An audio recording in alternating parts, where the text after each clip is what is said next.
여러분, 우리가 오늘은 우리가 그동안 계속 공부하고 있었던 것의 연속인데, 우리의 가장 사랑하시는 분, 우리의 선생님, 우리의 왕, 그분, 우리의 큰 대제사장, 우리의 맏형님 되시는 그 예수님에 대해서 우리가 지금 공부를 쭉 해오고 있었어요. 자, 우리가 저번 시간에 예수님을 드디어 세상 죄를 지고 가는 하나님의 어린 양에 대한 이해를 가져왔거든요. 자, 오늘은 성경에 보면 그분께서 이 사단의 공격을 받는 장면이 나와요. 예수님이 시험을 받으시는 장면이 나오는데, 그 장면이 아무 때나 받으신 것이 아니고 침례를 받으신 곧 그 시험을 받으시는데, 왜 이것이 이렇게 되었는가를 한번 공부해 보겠어요. 자, 여러분, 그 시험의 결론이 뭐였습니까? 우리 보고 어떻게 살라고 그 시험 주셨습니까? 우리가 떡으로만 살 것이 아니요 하나님의 입으로 나오는 모든 말씀으로 우리를 살게 하려 그 교훈을 주시기 위해서 예수님도 몸소 이 시험을 겪으셨어요. 이 말씀은 원래 신명기서 8장에 나와 있는 말씀이에요. 원래 이스라엘 백성에게 주신 말씀이에요. 그렇죠? 자, 여러분, 우리가 이 말씀을 정말로 이해하면, 그리고 깨달으면, 그리고 우리가 이것을 생활에 실천하면 우리의 인생길, 얼마나 인생이 어렵습니까? 인생이 쉽다고 말하는 사람은 아마 없을 거예요. 여러 가지 문제점들을 안고 있지 않습니까? 인생은 정말 시한폭탄이 몇 개나 걸렸는지 모르겠어요. 그 안에 갑자기 일이 터져요. 갑자기. 먼저 우리 스티브 씨 오셔서 갑자기 생각지도 않은 일들이 터져버리잖아요. 그런 것처럼 인생은 정말 우리가 알 수 없는데, 우리가 그런 인생길을 걸어갈 때 여러분, 우리에게 벌어지는 어떤 상황이나 그 나의 자신의 약점을 보지 말고 우리가 정말 주님을 볼 수 있는 그런 믿음이 생겨요. 그런 믿음이, 우리가 오늘 공부를 통해서 여러분이 그런 유익을 가져오시기 바래요, 제가. 자, 그런데 우리가 이제 이 시험을 공부하기 전에 우선 좀 알아야 될 것이 있죠. 사람은 도대체 어떠한 약점들을 갖고 있는가? 우리는 도대체 어떠한 형편에 놓여 있는가? 자, 두 가지가 있어요. 크게 사람은 타고 태어날 때 갖고 있는 본성적인 악한 것들이 있어요. 잘못된 것들이, 약점이 있어요. 약점이 있는데 그것을 우리가 인간적인 약점이라고 불러요. 이거는 본성적인 약점이에요. 이것은 누구나에게 있는 것이에요. 그것이 바로 식욕과 정욕이에요. 먹고 싶은 것, 하고 싶은 것, 이것을 금할 자가 세상에 없어요. 그렇죠? 이것은 타락한 인간이 갖고 있는 인간의 본성적인 약점이에요. 자, 그리고 또 어떠한 약점이 있습니까? 사람들의 성향이 있어요. 후천적으로 얻어진 나의 습관들. 그렇죠? 그래서 그 사람 성향이 굳어져요. 어떤 사람은 난 절대로 아침에 못 일어납니다. 근데 성경은 분명히 우리 보고 아침에 주님을 찾으라 이렇게 나와 있거든요. 그냥 우리가 후천적으로 얻어진 나의 습관, 어찌할 수 없는 나의 약점, 개인적인 약점들이 있죠. 허물이 있어요, 우리에게. 이 두 가지가 우리에게 있습니다. 자, 사단은 이 두 가지를 공격해요. 사단은 아담을 유혹한 그 이래로 이 부분에 굉장한 성공을 거두고 있어요. 얼마나 많은 사람이 이 시험에 져서 지금 잠들고 있는지 몰라요. 그렇죠? 지금도 많죠. 지금도 많은 사람들이 이 약점으로 인해서 어찌할 수 없어서 사랑하는 내 식구들과 내 자녀들과 다툼을 하고 있어요. 이 약점 때문에. 어떤 사람은 하나님과 다투고 있어요. 이 약점 때문에. 자, 그러면 그것이 사람이에요. 자, 그렇다면 사단은 어떨까요? 여러분, 사단에 대해서 좀 아세요? 우리가 당연히 알아야 됩니다. 아니, 우리가 적을 모르고 어떻게 우리가 시험에, 전쟁에 나설 수가 있겠어요? 성경은 그 일에 대해서 입을 다물고 있지 않아요. 성경 우리에게 많은 정보를 주고 있어요. 사단에 대해서. 자, 여러분, 사단이 모르는 것이 있고 아는 것이 있어요. 자, 사단이 무엇을 모르고 있을까요? 사단은 그 자신이 이기적인 속성을 갖고 있기 때문에, 이기적인 속성, 자기만 사랑하는 속성을 갖고 있기 때문에 이 사단은 하나님의 사랑을 절대로 알 수가 없어요. 십자가에서 왜 그분이 돌아가셨나, 어떻게 하나님이 이 땅에 사람으로 오셨는가, 이 신비를 이해할 수가 없어요. 사단은 절대로 알 수가 없어요. 사단은. 자, 두 번째, 사단이 알고 있는 것이 하나 있지요. 우리는 모르고 사단이 알고 있는 것. 그것이 뭘까요? 사단은 이것을 너무나 잘 알고 있어요. 근데 사람은 이것을 전혀 몰라요. 사단은 하늘의 영광이 어떤 것인지 눈으로 보고 체험한 존재예요.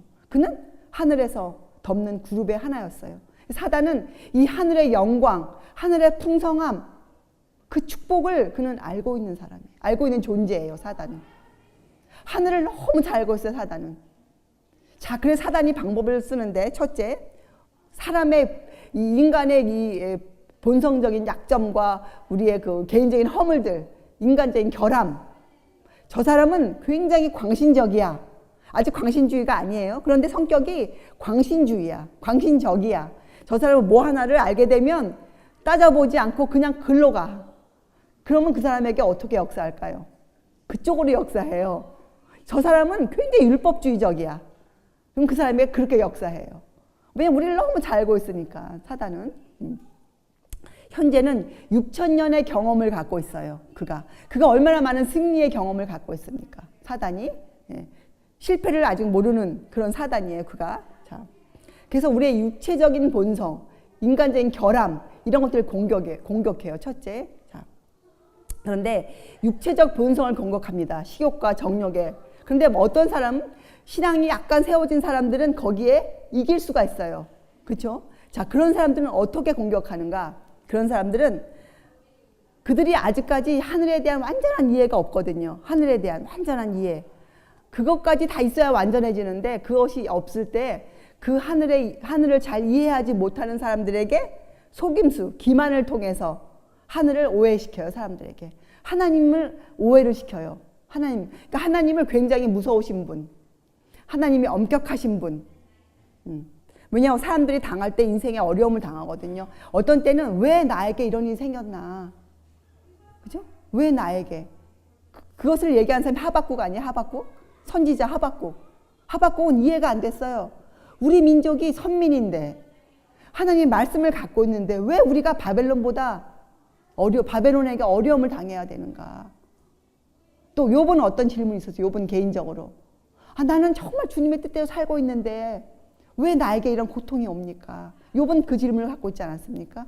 그때 하박국이 얻은 답이 뭐였어요? 의인은 그 믿음으로 말미암아 살리라. 하박국이 그걸 깨달았어요. 그 믿음을 사도 바울이 똑같이 깨달았어요. 그래서 사도 바울이 갈라서와 로마서와 히브리서를 통해서 뭐라고 외칩니까? 의인은 믿음으로 말미암아 살리라. 이렇게 외쳤어요. 자, 사단은 첫째, 사람의 연약성, 선천적인 것, 후천적인 것, 이것을 이용해서 그 사람을 무너뜨리려고 그러죠. 또 그것도 안 되면 그 사람의 이해에 부족한 면들, 우리는 하늘을 잘 알 수가 없어요. 왜? 본 적이 없기 때문에, 하늘에 대해서. 하늘의 그 놀라운 계시와 지혜와 의로움과 그 아름다움을 우리는 본 적이 없어요. 들은 적이 없어요. 세상에서 본 자가 아무도 없어요. 우리가 어떻게 알 수 있겠습니까? 하늘에 대해서. 이것은 정말 믿음으로만 알 수 있는 것들인데, 말씀으로만 알 수 있는 것들인데, 그래서 사단은 사람들을 통해서 하늘에 대한 잘못된 이해를 지금 얼마나 많이 뿌려놓았습니까? 사람들이 천당에 갔다 왔다, 지옥에 갔다 왔다, 이것을 보았다, 저것을 보았다. 그죠? 성경에는 분명히 간자가 없다고 했는데, 예. 그래서 그런 것들을 이용해서 사람의 연약성, 또 이 잘못된 이해력, 이런 것들을 이용해서 하나님의 말씀을 오해시키는 것이에요. 여러분, 그러니까 말씀을 뭐라고 배웠습니까? 생명, 의, 사랑, 이렇게 배웠잖아요. 사람들이 하나님의 사랑을 올바로 이해할 수 없는 형편에 놓이게 만들어 놓는 것이에요, 사람들을. 여러분, 자녀가 부모의 사랑을 잘못 이해하면 어떻게 될까요? 부모를 떠나요. 아내가 남편의 사랑을 잘못 이해하면 부부 사이가 안 좋아져요. 그래서 이 사랑을 잘못 이해한다. 굉장히 위험한 것이에요. 자, 그래서 사단은 사람들로 하여금 하늘의 사물들을 과소평가하도록, 사람들이 하늘에 대해서 이만큼 알아야 되는데 하늘을 이만큼 알게 과소평가시켜놨어요. 자, 그리고 사람들의 마음을 대신 그 비워진 그 마음에 무엇을 채워놓는가? 자기의 속성. 사단의 속성이 뭐예요? 시기심, 이기심. 이것으로 꽉 채워서 사람들로 하여금 세상에다만 눈을 받고 살도록 사람들을 그렇게 인도해 가요. 그렇죠? 여러분, 죄의 시작은 신비예요. 근데 죄의 창시자는 누굽니까? 사단이잖아요. 죄에는 내용이 있어요. 죄는 불법이라 되는데 그 내용이 뭐냐? 시기심과 이기심이에요. 세상에 일어난 모든 전쟁을 파고들면 어떤 때는 개인의 욕심이 들어가 있어요. 그죠? 욕심, 시기심. 저 사람 미워하는 것. 여러분 1차 세계대전, 2차 세계대전의 그 원인이 아주 별거 아니에요. 그런데 그게 세계전쟁으로 퍼졌어요.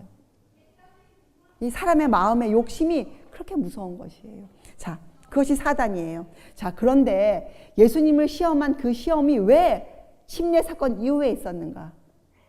우리가 한번 생각해 보아야죠. 왜 하필 그때 있었는가?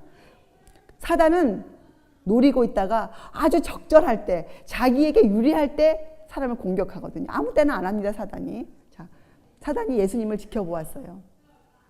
사단이 예수께서 침례를 받으시는 장면을 그가 보았어요. 자, 그가 두 가지를 확인했습니다. 그 장면을 통해서. 예수께서 정말 사람으로 오셨다는 것을 그가 확인했어요. 사람으로. 그래서 사단의 마음에 자신감이 들어오기 시작했어요. 아하, 저 사람? 내가 많이 그동안 쓰러뜨렸고 내가 이겨왔고 너무 잘하는 존재들. 그래? 사람으로 왔어? 해볼 만하다. 예, 사단의 마음에 그런 것이 작용했어요. 그것을 확인했어요. 그런데 또 한편 사단에게 굉장한 위기가 다가왔어요. 위기. 무엇일까요? 하늘의 음성을 들었어요, 사단이. 이는 내 사랑하는 아들이요, 내 기뻐하는 자라. 예수님의 신성을 그가 확인했어요. 두 가지를 그가 확인했어요. 그래서 사단이 아주 위기지만 그가 그것을 기회로 잡기로 했어요. 사단이. 세상에서 똑똑한 사람들이 그런 말을 잘하죠. 위기가 곧 나의 기회다. 예. 자, 여러분, 침례 사건은 어떠한 그 의미를 담고 있는가? 하나님의 어린 양, 그동안 1600년 동안 이스라엘 통해서 보여주셨던 성소제도, 어린 양을 잡아 죽이는 제사, 희생 제물에 대한 완전한 이해를 예수께서 주신 거예요. 예수께서 이루신 거예요. 이제 규례가 어떻게 될 겁니까? 예수께서 규례를 완성하실 것이에요. 그가 십자가에 어린 양으로 달려 돌아가실 것이에요. 그죠? 그래서 이 침례 사건은 사단에게는 위기였어요. 십자가는 뭡니까? 사단에게 그의 패배였어요. 십자가는. 사단은 이 위기를 느꼈어요. 침례 사건을 통해서. 하나님의 어린 양이로다. 이는 내 사랑하는 자요, 내 기뻐하는 자라. 이것은 무슨 내용을 담고 있는가? 앞으로 예수께서 이 땅에서 하실 그분의 사명, 인자로서 이끌어 가실 사명, 그것을 하나님이 간합하셨다는 거예요. 간합하셨다. 그래서 이것은 다른 말로 하면 예수님의 사명을 우리가 이해하는 것이 얼마나 중요한지 몰라요. 그래서 사단은 시작부터 예수님의 사명을 사람들에게 오해시켜 놓도록 하기를 결심했어요. 사람들이 예수의 사명을 이해하면 예수께서 이 땅에 왜 가난한 자로 오셔서 그렇게 어려운 인생을 사셔야만 했는가를 사람들이 이해하면, 우리가 그걸 이해하면요, 우리의 인생이 아무리 힘들어도 우리가 불평하지 않아요. 사단은 그것을 없애고 싶었어요. 사단의 최종 목표가 누구들입니까? 사단의 최종 목표가 누구들이에요? 사단은 지금 잠자고 있는 사람들, 지금 잘못 믿고 열심히 마음대로 사는 사람들은 절대로 공격하지 않아요. 그들은 공격 안 해도 잘 사단 편에 올 것이에요. 누구를 공격할까요? 예수님을 진정으로 믿고 싶어서 애쓰는 자들. 그죠?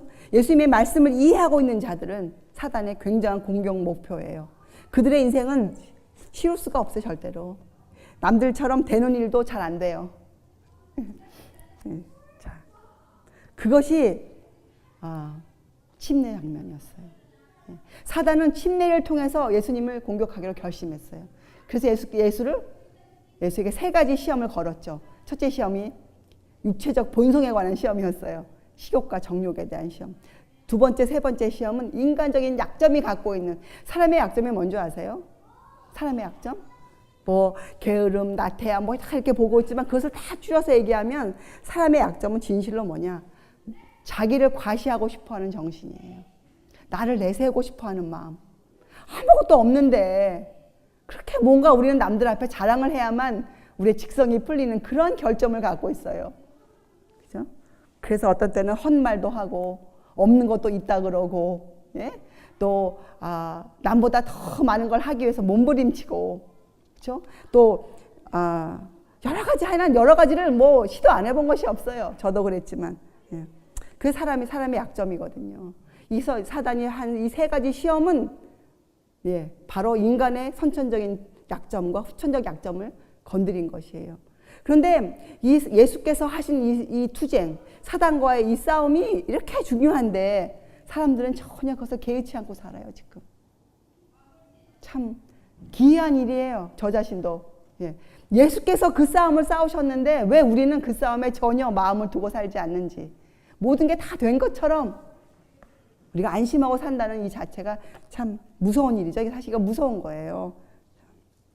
그래서 사단이 예수님을 공격했죠. 자, 그런데 이제는 그리스도께서는 어떻게 그것을 이기실 것인가? 그분은 사람으로 끝까지 살아가실 것이었어요.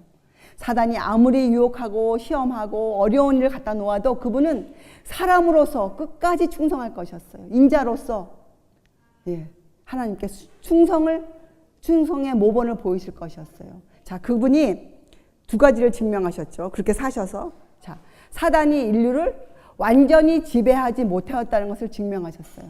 예수님께서. 자, 그리고 두 번째, 세상이 자기 것이라고 주장하는 사단의 주장이 허위라는 것을 증명하셨어요. 허위. 사단, 너 지금 거짓말하고 있어. 그거 절대로 아니야. 이것을 예수께서 사람으로서 끝까지 사시면서 십자가에서 그것을 이루셨어요. 다 이루셨어요. 십자가에서. 증명하셨어요. 그래서 사단이 거짓말로, 기만으로 아담에게서 빼앗아간 이 통치권을 회복시키셨어요. 합법적으로. 사단은 불법으로 그 통치권을 가져갔고 예수께서는 원래의 통치권을 합법적으로 다시 회복시켜줬어요. 통치권. 그래서 여러분, 우리가 이 예수님의 시험을 이해하면 무엇을 이해하게 되느냐? 예수님의 통치권을 이해하게 돼요. 예수께서 왕이시다. 나를 주장하신다. 이것을 우리가 받아들이게 돼요. 받아들이게 돼요. 그리고 그게 무슨 말이냐면, 이 통치권이 회복되었다는 것은 무슨 말이냐면, 그동안은 하나님께서 사람과 교통하실 때 직접 못하셨죠. 예, 아담의 타락 이래는 어떻게 교통하셨습니까? 제물이신 그리스도를 통하여서 사람과 만났어요. 에덴 동산에서도 사람을 쫓아내실 때 하나님이 무엇을 마련해 주셨어요? 에덴 동산 동편에 화양과 물 두어 만날 장소를 주셨잖아요. 예, 성소를 주시고. 그러나 예수께서 십자가에 돌아가신 후 통치권을 회복한 후부터는 우리가 어떻게 하나님과 교제합니까? 예수께서 사람으로 사셨기 때문에 이제는 사람과 하나님 사이에 벽이 없어요. 직접적인 교제가 이루어지는 거예요. 그래서 우리가 성경의 히브리서 어떻게 나옵니까?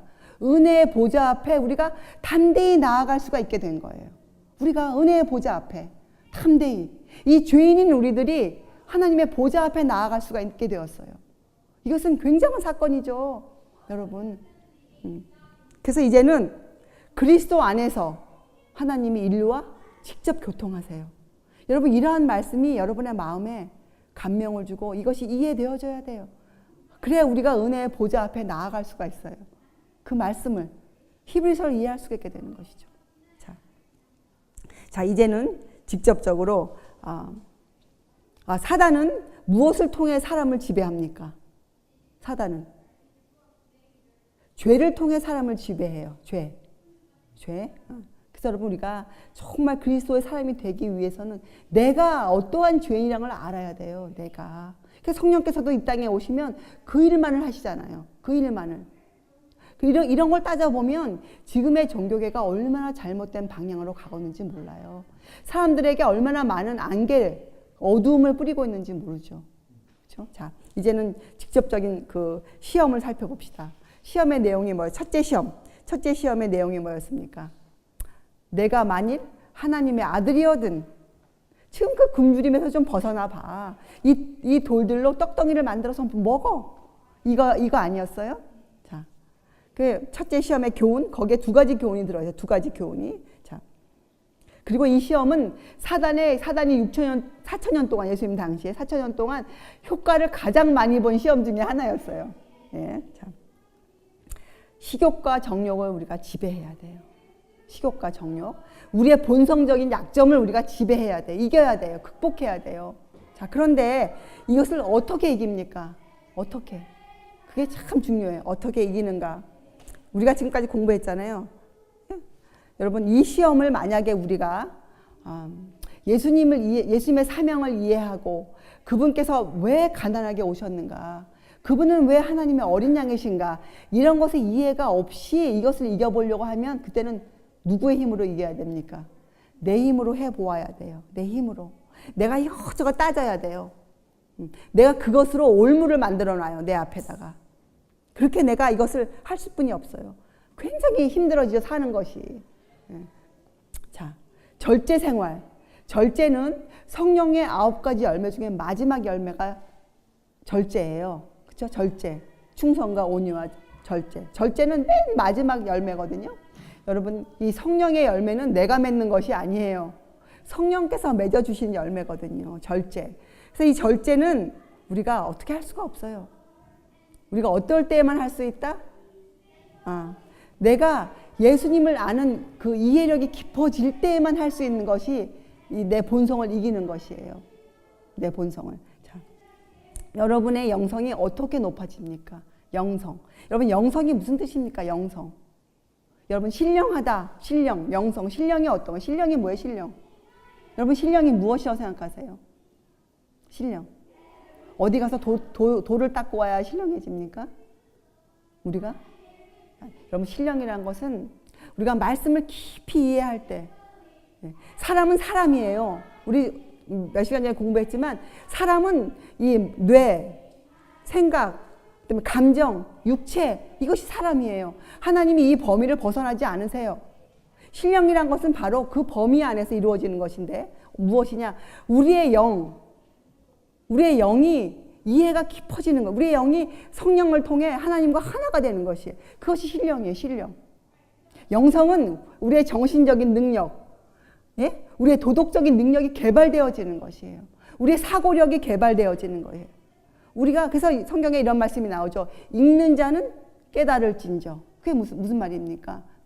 그냥 읽는 것이 아니에요. 우리의 사고력, 우리의 생각하는 능력이 개발되어지는 것이에요. 성경 말씀을 읽으면 그 말씀 안에서 하나님의 뜻을 찾아낼 수 있는 것이에요. 하나님의 안목을 가져오는 것이에요. 하나님과 같은 눈으로 세상을 바라볼 수 있게 되는 것이에요. 그것이 영성이에요. 영성. 나의 정신 능력이 개발되어지는 거예요. 그리고 동시에 뭐가 개발되어지는가? 도덕적인 능력, 윤리사상이 아주 고상해져요. 세상의 것이 따라올 수가 없어요. 하나님의 법에 갇혀진 그런 도덕성이 개발되어져요. 마음에 품은 생각도 순결해져요. 예수께서 말씀하셨죠. 우리의 마음에 숨은 생각, 내 마음의 생각의 계획이 고결해져요. 여러분, 홍수 전에 노아에게 뭐라고 말씀하셨습니까? 노아에게 죄악이 세상에 관영하고 사람의 마음의 생각의 계획이 항상 악하다, 이렇게 표현되어 있어요. 우리의 영이 신령해지면, 영성이 높아지면, 우리의 정신적인 능력이 높아지면 그것만 높아지는 것이 아니에요. 동시에 뭐가 같이 가야 됩니까? 도덕적인 능력, 그것이 같이 높아져요. 사람의 마음의 생각이 하늘과 같아져, 뜻이 같아져요. 그것이 영성이에요. 영성. 우리가 이 영성이 높아져야, 깊어져야 우리가 뭘 할 수 있는가? 이 식욕과 정욕을 극복할 수 있는 절제 생활에 들어갈 수가 있어요. 절제 생활. 그렇죠? 그때는 우리가 어떻게 합니까? 이건 먹지 말아야지. 이건 나쁘지가 아니고 하나님을 기쁘게 해드리기 위해서 자연스럽게, 우리가 아까 제가 얘기했잖아요. 우리가 자연스러운 우리의 본성은 뭡니까? 식욕과 정욕에 지는 것이 우리의 자연스러운 본성이에요. 자, 그러나 우리가 새롭게 거듭나면, 하나님의 사람이 되면 우리가 어떻게 자연스럽게 돼요? 하나님의 뜻을 지키는 것이 우리에게 자연스럽게 돼요. 우리가 그렇게 자연스럽게 식욕과 정욕을 이겨야 돼요. 우리가 자연스럽게. 그래야 사람들이 보고 거기서 매력을 느껴요. 참, 저 사람이 하는 모습은 참 아름답다. 저 사람이 음식을 절제하는 것은 정말 도움이 된다. 배우고 싶다. 이런 마음이 드는 것이에요. 그렇죠?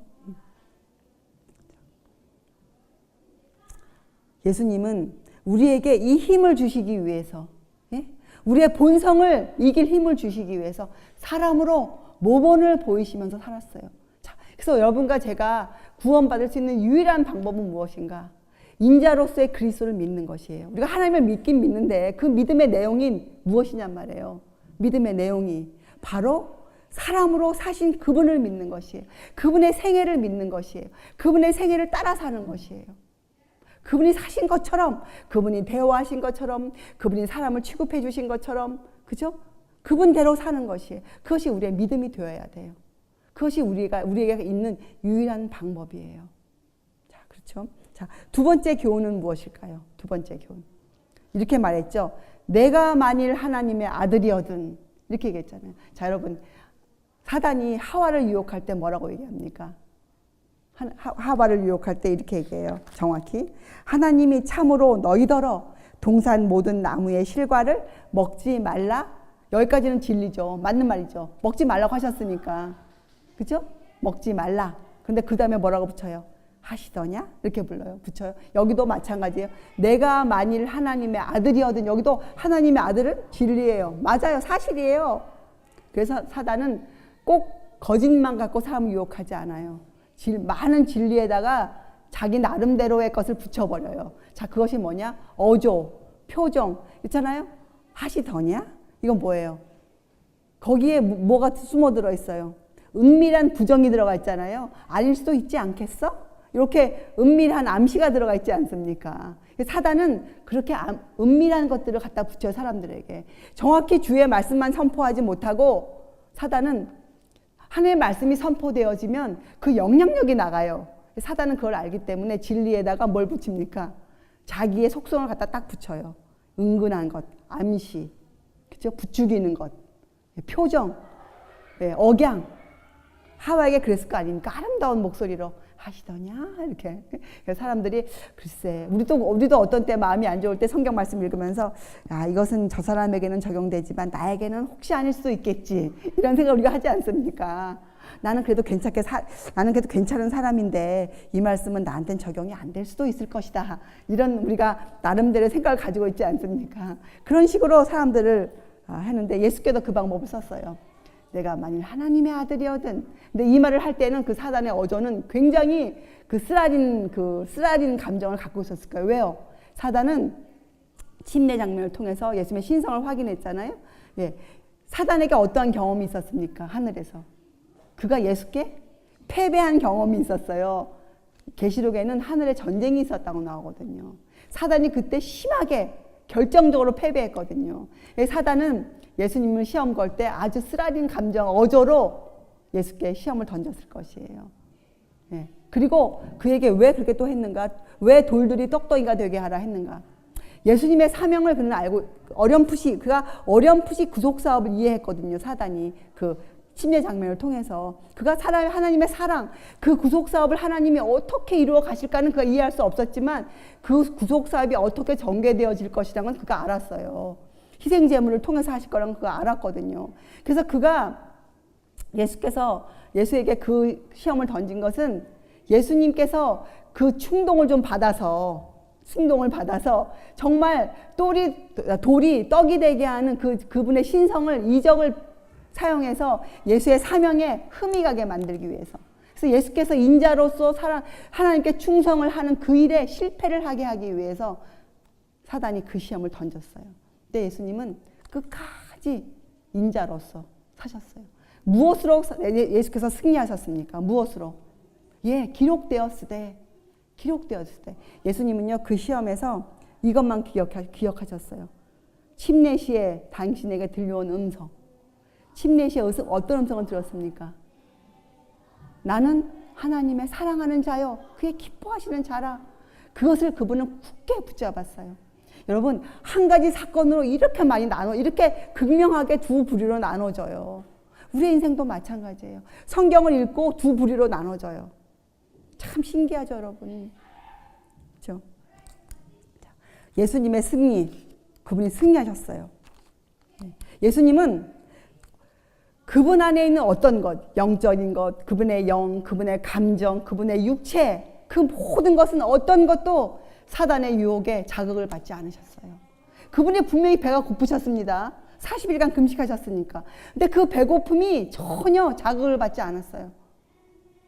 여러분. 그분의 감정이 얼마나 감정이 치가 떨렸겠습니까? 아니, 당신이 누군데, 내가 누군데, 감정이. 근데 전혀 감정이 요동하지 않았어요. 또 하나님을 아는 그분의 영이 전혀 요동하지 않았어요. 어떤 것도 사단의 말에 자극받지 않았어요. 예수께서. 그렇죠? 그래서 요한복음에 이런 말씀이 있죠. 14장에 이 세상 임금이 오겠습니다. 저는 내게 관계할 것이 없습니다. 저는 내게. 자, 그런데 여러분, 이 상태가 우리에게 요구되는 상태예요. 이 상태가. 우리가 짐승의 표의 환난을 지나가려면 그 사단의 유혹이 우리에게 우리의 영과 감정과 우리의 육체에 어떠한 자극도 주지 말아야 돼요. 사단의 궤변에 우리가 속지 말아야 돼요. 우리의 영이, 우리의 감정이, 우리의 육체가 속지 말아야 돼요. 마지막에 성경 말씀이 이렇게 우리를 경고하고 있어요. 마지막 때가 되면, 정말 그 마지막 끝이 되면 사단이 빛의 천사로, 광명한 천사로 그가 사람들을, 믿는 자들을 유혹하기 위해서 이 땅에 올 것이에요. 그가. 자, 그럴 때 사단은 자기를 따르지 않는 모든 자들에게서부터 생계수단 방도를 끊어놓을 것이에요. 먹고 살 수 없게 만들어 놓을 것이에요. 먹고 살 수 있는 방법은 단 하나, 사단에게 굴복하는 것 외에는 방법을 열어놓지 않을 것이에요. 자, 그때 우리가 어떻게 하겠습니까? 그때 진실로 믿는 자들이 어떻게 살아야겠어요? 그때 우리가 어떻게 살아야겠습니까? 그때 우리가 믿음으로만 살아야 되는데 사람이 먹지 않고 살 수 있겠어요? 그 두려움을 우리가 어떻게 이기겠어요? 그렇죠? 예. 이런 것들을 우리가 그때를 위해서, 우리가 지금 예수께서 당하신 이 시험을 통해 예수님의 승리를 나의 승리로 가져오는 그런 절제 생활을 살 수 있어야 돼요. 자, 예수님께서 어떤 사단의 궤변에도 반응하지 않으셨죠. 그 원인이, 이유가 무엇이라고 우리가 배웠습니까? 예수님의 인성, 예, 사람이신데 그분은 어떻게 누구를 의지하고 사셨어요? 무엇을 의지하고 사셨어요? 하나님만을 의지하셨어요. 하나님의 말씀만을 의지하셨어요. 이것을 성경은 인성과 신성의 연합이라 불러요. 사람이신데 신으로 사셨어요. 신으로 생애하셨어요. 이것이 성육신이에요. 이것이 바로 뭐예요? 하나님이 세상을 이처럼 사랑하사 독생자를 주셨으니, 성육신의 신비, 성육신, 말씀이 육신이 되어 이 땅에 오신 분, 성육신, 십자가의 도. 그렇죠? 그래서 여러분, 우리도 지금 살면서 무엇을 배워야 되는가? 우리의 인성이, 우리의 이 두 가지 결함들이, 주의 말씀을 의지하여서 어떻게 해요? 주님의 말씀, 그 능력과 우리가 하나가 되어져야 돼요. 그래서 주님의 그 능력이 내 이 본성들을 지배해 주셔야 돼요. 지배. 그렇죠? 그러면 성령께서 어떻게 됩니까? 그때 되면 어떻게 돼요? 성령께서 우리 안에 항구적으로 임재하세요. 항구적. 변하지 않고 오랫동안 항구적으로 내 안에 임재하시면 나에게 어떤 힘이 생깁니까? 사단과 투쟁할 힘이 생기죠. 우리가 유리한 고지에 올라가요. 우리가 사단과 싸울 때 우리가 불리한 것이 아니고 우리가 유리한 입장에 서게 돼요. 그렇죠? 자, 그것이 우리가 연합을 성취하는 방법이에요. 하나님과 하나가 되는, 하나님과 그리스도가 하나이신 것처럼 우리가 하나가 되는 방법도 바로 이것이에요.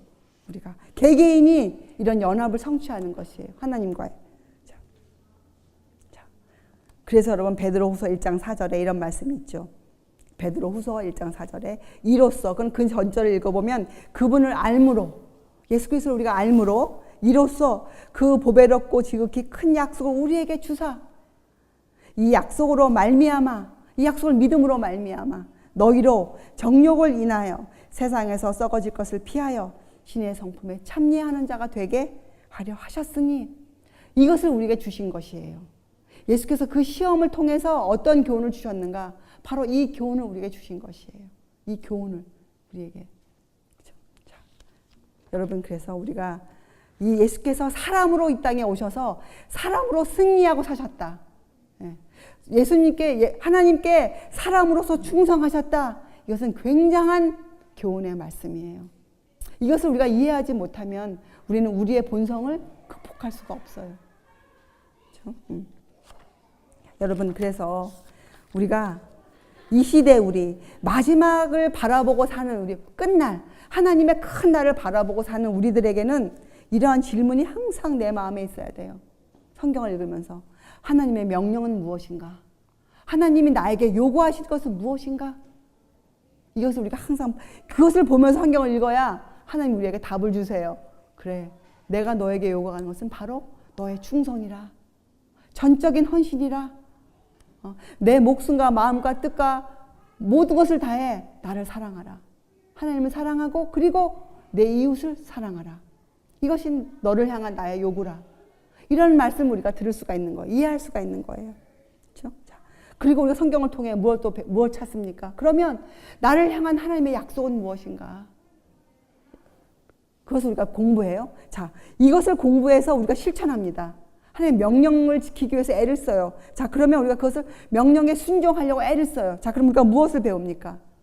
하나님의 약속이 나에게 이루어지는 것. 이 약속을 신뢰할 수 있는 사람이 되어져요. 다른 말로 믿음이 강하여지죠. 예, 신뢰심이 생겨요. 하나님 내가 볼 수 없지만 내가 그분을 보는 분처럼, 모세가 그렇게 했죠. 보이지 아니하는 그분을 보는 것처럼 하여 그가 참았다고 히브리서에 나와 있잖아요. 우리도 마찬가지로 보이지 않는 그분을 우리가 믿을 수 있게 돼요. 신뢰심이 강해져요. 충성심이 강해지죠. 충성심. 자, 그래서 여러분, 이 세상에서 여러분과 제가 의지할 수 있는 오직 한 가지가 있어요. 있어요. 없는 것이 아니 있어요. 그것이 무엇일까요? 여러분 손에 들려져 있는, 예?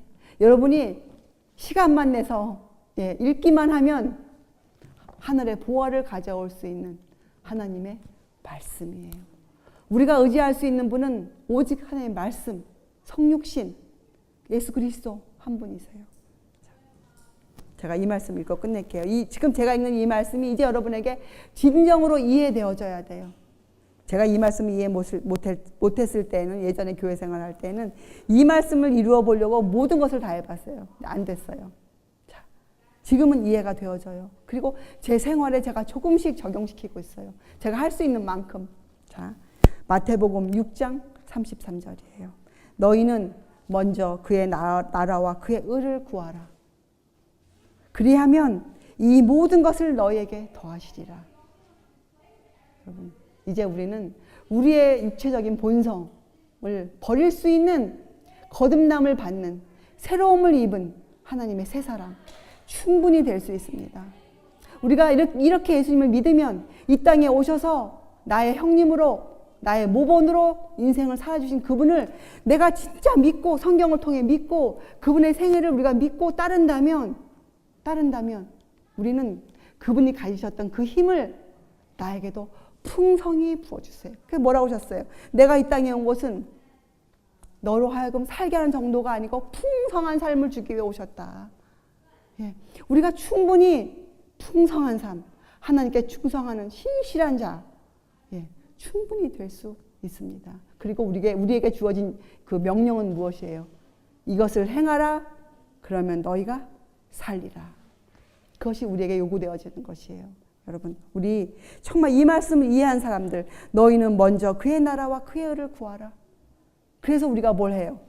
그리하면 이 모든 것을 너에게 더하시리라. 하나님께 감사함이 흘러나오는 거예요. 감사함이 쥐어짜는 감사함이나 감정적인 감사함이 아니고, 내 상황이 어떻든, 내 인간적인 결점이 어떠하든 간에 무엇이 드러나도, 누가 내 죄를 책망해도, 내 죄가 극명하게 드러나도 우리가 주님께 감사를 드릴 수 있는 사람, 무릎을 꿇을 수 있는 사람, 그런 신실한 주의 종이 되는 것이죠. 여러분, 우리가 이 시대가 요구하고 있는 정말 이런 사람, 충성된 사람이 되시기를 바랍니다. 기도하시겠어요? 하나님 아버지, 오늘도 이 거룩한 날에 하나님을 알지 못하는 저희들을 부르셔서 하나님을 알게 하시고 말씀을 통하여서 하나님의 생각을 저희 생각에 심어주시는 놀라우신 하나님의 은혜에 감사를 드립니다. 하나님, 저희가 이 감사함에 못 이겨서, 이 감사함이 저희의 인생을 뜨겁게 달구어서 저희가 주님을 향해 달려가는 그러한 충성된 주님의 일꾼들 되게 하여 주시옵소서. 감사드리오며 귀하신 예수 그리스도의 이름으로 아버지께 간절히 기도드리옵나이다. 아멘.